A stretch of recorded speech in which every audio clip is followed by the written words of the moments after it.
Good morning, students. Welcome back in the online class of Social Studies. Today, we will begin a new chapter, that is chapter 14, Our Environment. Environment means the surrounding of anything, the surrounding of an animal, human being, or of any object is known as its environment. Okay? We find two types of things in an environment: biotic components and abiotic components. Biotic components means the components or things which have life. Abiotic components means which are non-living thing. See, in short,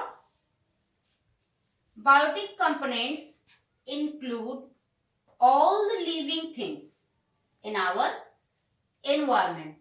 Animals, plants, whatever are living things, they come in the category of biotic components. Okay. Next one is abiotic components. See, abiotic components include all the non-living things in our environment. Whatever things are non-living in our environment are known as abiotic components. For example, stone, soil, air, these are abiotic components of our environment.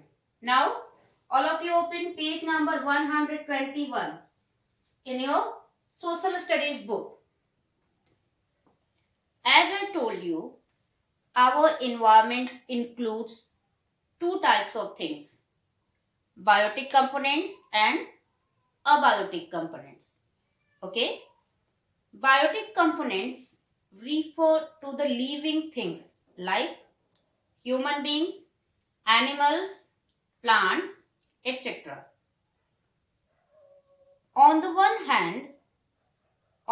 hand, biotic components include autotrophs, that is, organisms that make their food directly from the environment.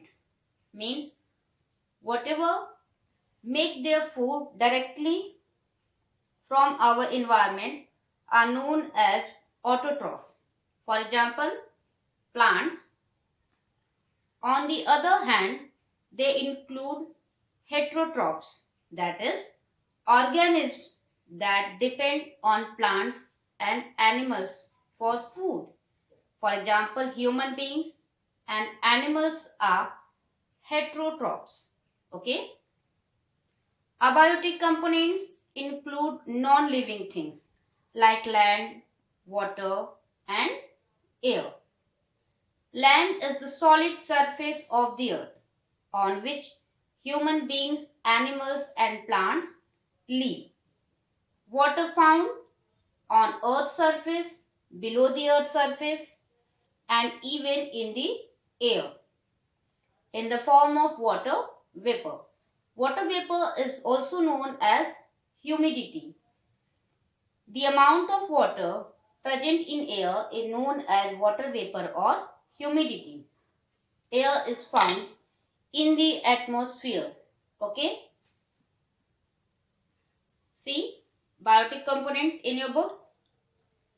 Biotic components include all the living things in our environment. As I told you, plants, animals, and human beings. These living things are found in a specific area. Specific means in a particular area in our environment and cannot exist everywhere. This area is also known as the zone where life exists and is called the biosphere.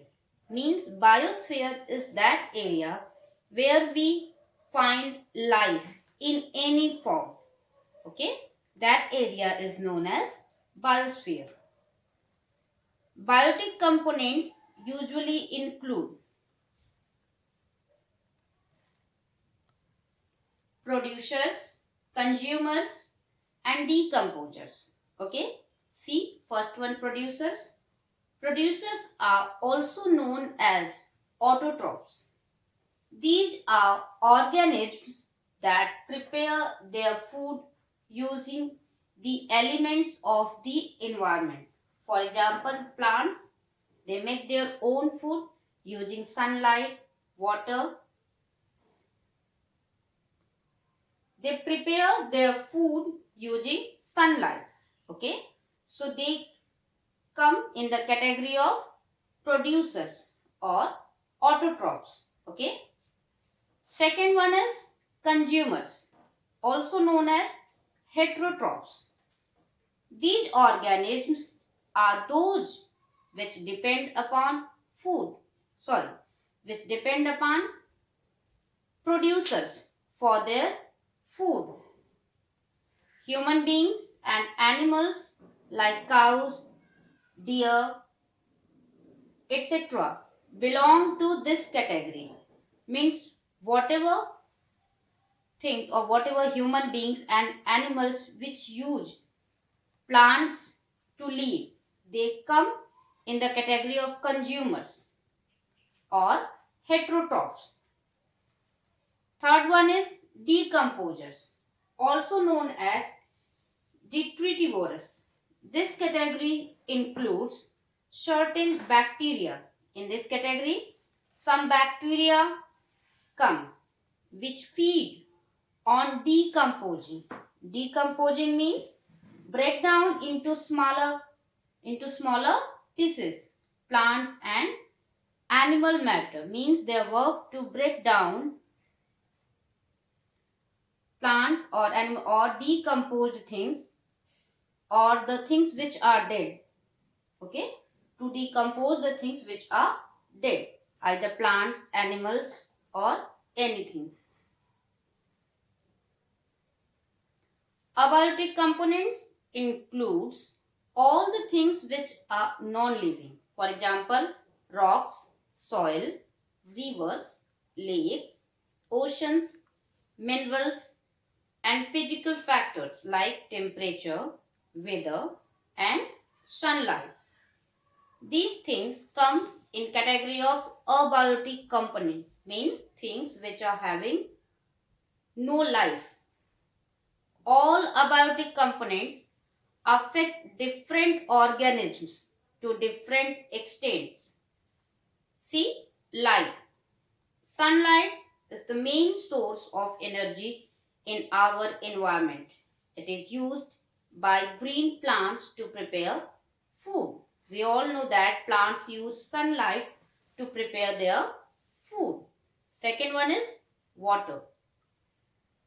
All living beings require water to survive. We cannot survive without water. It is present in the environment in the form of groundwater, water in lakes, ponds, oceans and seas. Water is also available in the form of water vapors. Okay. Next one is air. Air contains gases like oxygen, carbon dioxide and nitrogen, which are used by plants and animals for preparing their food, breathing and essentially living. We also cannot survive without air.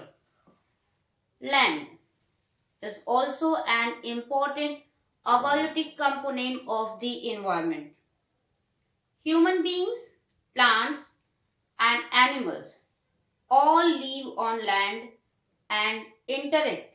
Interact means affect each other on it.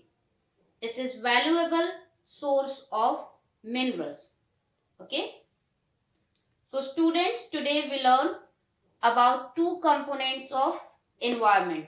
They are biotic components and abiotic components. So today's homework to revise these two topics and listen the video carefully. Thank you and God bless you all.